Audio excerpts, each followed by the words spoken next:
Bom dia, nono ano. Nós estamos hoje no capítulo 14, estamos falando sobre o fim da Guerra Fria e do mundo globalizado, né? Vou acompanhando aqui um livro aqui com vocês. Então, a gente está falando aí sobre o fim da Guerra Fria entre Estados Unidos e União Soviética aí.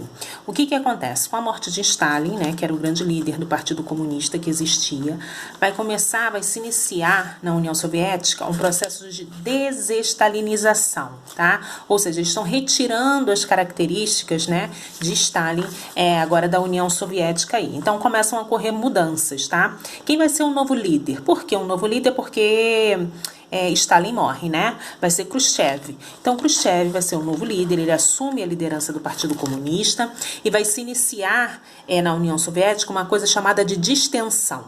O que é a distensão com os Estados Unidos? É justamente a diminuição da tensão entre esses dois países, entre Estados Unidos e entre a União Soviética aí. Depois de Khrushchev vem um outro governante chamado de Brezhnev, tá? E ele dá à União Soviética o direito de interferir de maneira militar, tá? Nos países dissidentes. Quem são países dissidentes? Aqueles países que queriam sair do bloco da União Soviética. Vamos lembrar que a União Soviética era composta por mais de 12 países aí, né? Então, ele passa a dar poder à União Soviética de invadir aqueles países que desejarem, né, se separar da União Soviética aí. A gente tem uma crise na União Soviética, porque a economia está em crise, a agricultura era insuficiente na União Soviética para tanta gente, né? E o transporte público era um transporte precário aí. Então, a gente tem vários problemas dentro da União Soviética. A União Soviética tinha dinheiro e gastava muito dinheiro com o quê? Em armamento, né, militar. Isso era um dos grandes problemas da União Soviética aí. Entre 79 e 89, ou seja, durante 10 anos, nós vamos ter a Guerra do Afeganistão, né, onde a União Soviética vai invadir o Afeganistão. Esse vai ser considerado, gente, o último conflito da Guerra Fria, ok? As tropas soviéticas, depois de 10 anos, elas vão perder, né, vão sair humilhadas. Além de humilhadas, elas vão a União Soviética sai sem dinheiro, porque para bancar uma guerra durante 10 anos, precisa de muito dinheiro. Enquanto a população está sofrendo, o povo está sofrendo, né? A União Soviética está gastando dinheiro em guerra aí. Então, a crise econômica, né, e política também começa a crescer, também por causa decorrente dessa guerra do Afeganistão aí. Aí nós vamos ter um outro governo, chamado de governo de Gorbachev, tá? Gorbachev, inclusive, vai ser um cara que vai ganhar o Prêmio Nobel da Paz, tá? Por quê? Ele começa a abrir a União Soviética aí. Então, uma das coisas que ele faz, ele suspende os testes nucleares. Os testes nucleares, né, de bomba nuclear, eles começam a serem suspensos na União Soviética. Ele vai reduzir o investimento em armamento.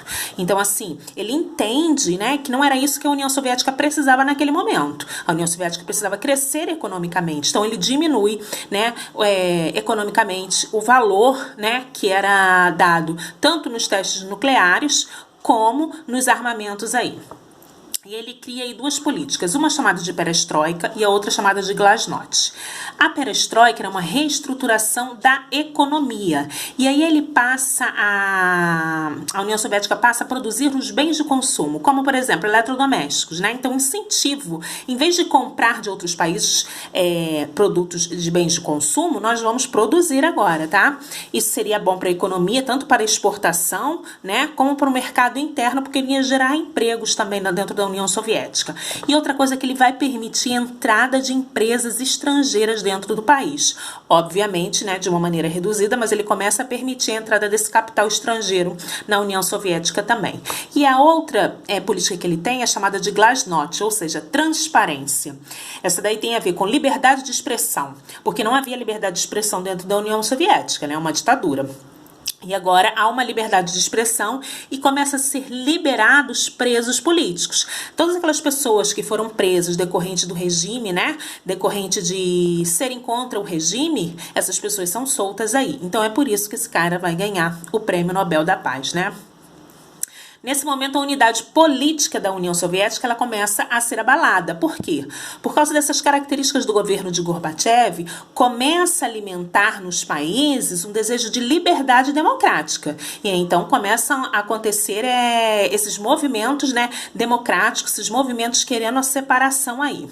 Então, a união política da União Soviética vai ser abalada e, além de tudo, a gente vai ter a queda do Muro de Berlim, que é o maior símbolo da Guerra Fria, né? Então, o Muro de Berlim vai cair e o maior símbolo de que da Guerra Fria era esse muro. Ele caindo era como se também a Guerra Fria estivesse chegando ao fim, tá?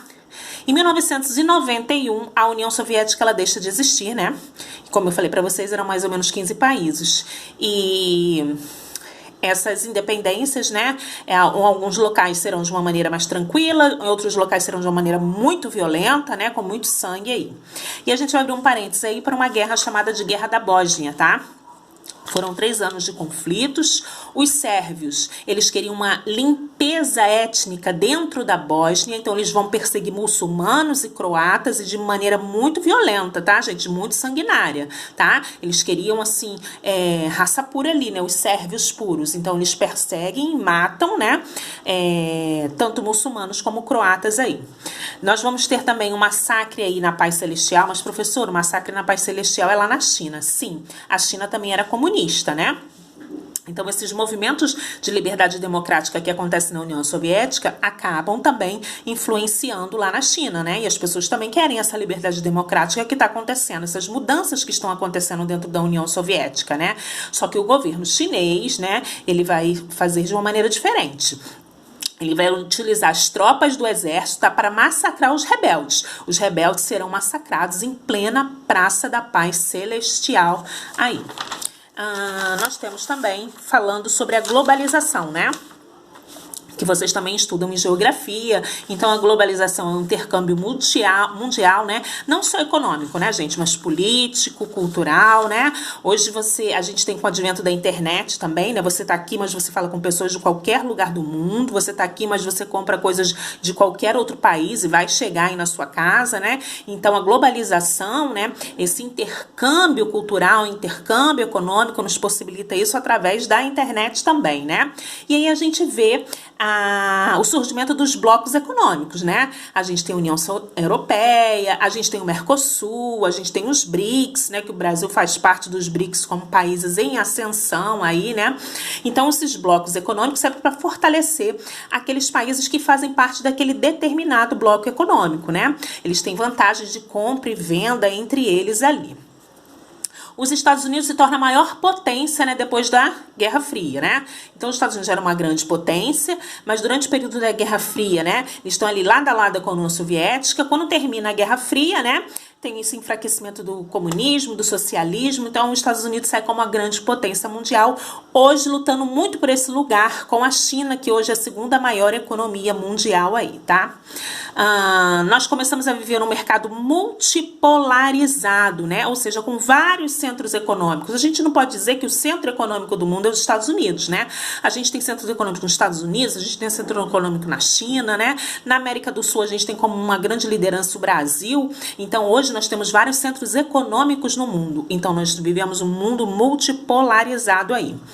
E a gente vai ter algumas crises econômicas da globalização. A globalização é uma coisa boa, né, que veio para somar, mas ela também tem os seus problemas. Um dos grandes problemas da globalização é a concentração de rendas, tá? Fica muito claro durante esse período de globalização de que os mais ricos vão ficando cada vez mais ricos e os mais pobres trabalhando cada vez mais para ganhar cada vez menos, infelizmente. Isso é uma realidade não só do nosso país, mas uma realidade do mundo também, tá? E quando um país entra em crise, gente, vários países entram em crise também. Por que isso acontece, professora? Porque se um país lá da Europa entra em crise econômica, a gente vai entrar em crise econômica justamente por causa dessa globalização. Nós estamos entrelaçados economicamente, né? Então, se eu compro ou vendo, né, desse país lá da Europa, dos Estados Unidos ou da China, seja lá de quem for, se uma crise econômica atinge aquele país, atinge a gente também, né? Porque ou eles vão deixar de comprar da gente, ou eles vão deixar de vender pra gente. Alguma forma, economicamente, nós seremos atingidos, né? Se a gente tiver empréstimos em bancos desses países também, a gente é afetado, né? Então, assim, uma crise hoje em um país, ela faz mais ou menos um efeito dominó, vai atingindo vários outros países. Dependendo da estabilidade econômica do país, né, ele vai ser mais atingido ou menos atingido por essa crise de um outro país aí. A gente tem também, nesses últimos tempos, a imigração, né? Entrando no país pessoas de várias outras nacionalidades. Por quê? Primeiro, melhor condições de vida, porque acredite se quiser, existem países que ainda são muito piores a qualidade de vida do que a nossa. Então, muita gente entrando aqui querendo uma qualidade de vida, como, por exemplo, os bolivianos. Quem vai em São Paulo, né? A gente vê muito boliviano e muito africano também, né? Aqui no Brasil. E junto com essa imigração e fugindo de guerras também, né? Muitas pessoas vêm para o Brasil, para outros países, fugindo de guerra, porque seus países são países que vivem em guerra e essas pessoas não querem mais viver dessa forma, então elas vêm para outros países. E aí surge um outro movimento aí chamado de xenofobia, tá? Ou seja, a aversão ao estrangeiro, né? A aversão ao estrangeiro, por exemplo, todo mundo acha que todo árabe é o quê? É terrorista, né? Ou então que todo muçulmano é terrorista, né? Então existe essa confusão, essa xenofobia, essa aversão àquilo que é o estrangeiro, né? Uns tempos atrás eu vi uma reportagem sobre os africanos, eu não lembro qual foi o estado aqui do Brasil, né, e queriam expulsar os africanos de lá, tratavam eles mal, né, chamavam de macacos, seus doentes, estão trazendo doença pra gente, né, quer dizer, o racismo, preconceito, né, com os africanos aqui dentro do país, né, a gente vê que hoje o preconceito e o racismo, ele sempre existiu, gente, às vezes as pessoas falam assim, mas hoje a gente tá vendo toda hora, porque hoje a gente tem o celular, né, a gente tem o celular e a gente tem a internet, filmou, postou na hora, né, então coisas que antigamente aconteciam, mas não eram gravadas e nem postadas hoje, isso não existe mais, né? Você em qualquer lugar, em qualquer situação que você vê uma cena de preconceito racista, você pega o seu celular, você filma aquilo e joga na rede social. Então isso hoje está sendo muito mostrado, né? Mas isso sempre existiu. E a gente tem a luta aí contra o terrorismo aí que, graças a Deus, por enquanto aqui no Brasil a gente não tem e esperamos que continue assim, né? O terrorismo, a intenção dele é justamente causar medo, intimidação, né? A gente vê hoje que um dos principais objetos de desejo desse terrorismo são os Estados Unidos, né? Acho que os Estados Unidos são vistos por eles muito como assim, o demônio do mundo, né? Então a gente precisa acabar com eles. A gente viu isso lá nas Torres Gêmeas, né? No atentado ao Pentágono, né? Eles fizeram isso, então, e eles provaram para o mundo que os Estados Unidos não são tão seguros assim. Obviamente que depois desses atentados, né, foi muito reforçado, né, a segurança dos Estados Unidos. Mas o terrorismo conseguiu, naquele período, ver que eles se infiltram em todas as áreas aí, e que a segurança dos Estados Unidos não é uma segurança infalível aí, tá? Um dos principais grupos que surgiram aí é a Al-Qaeda, o Talibã, e vamos nos lembrar que os Estados Unidos, lá na guerra do Afeganistão, financiou esses grupos terroristas, financiou e também deu treinamento militar a eles, né? Depois que acabou o problema lá no Afeganistão, aí esses grupos terroristas se voltam contra os Estados Unidos, mas eles foram financiados e treinados pelos Estados Unidos, né? A gente vai ter a invasão do Iraque aí pelos Estados Unidos. Por que os Estados Unidos vai invadir o Iraque? Vai dizer que o Iraque tem armas de destruição em massa. Isso é uma desculpa para eles entrarem no Iraque. Até hoje não se descobriu nenhum armamento de destruição em massa dentro do Iraque. Então isso era uma mentira. Provavelmente questões de petróleo aí que eles desejavam, aí por isso eles invadiram sem o consentimento da ONU aí, né? A gente é criado aí o Estado Islâmico depois da invasão do Iraque, da guerra do Iraque, aí ele é criado após essa invasão, tá? O Estado Islâmico é uma organização, tá, gente? O que eles tentam controlar? Eles tentam controlar as regiões islâmicas, né? Tentam controlar todos os muçulmanos do mundo aí, tá? E eles são apoiados e financiados por terroristas.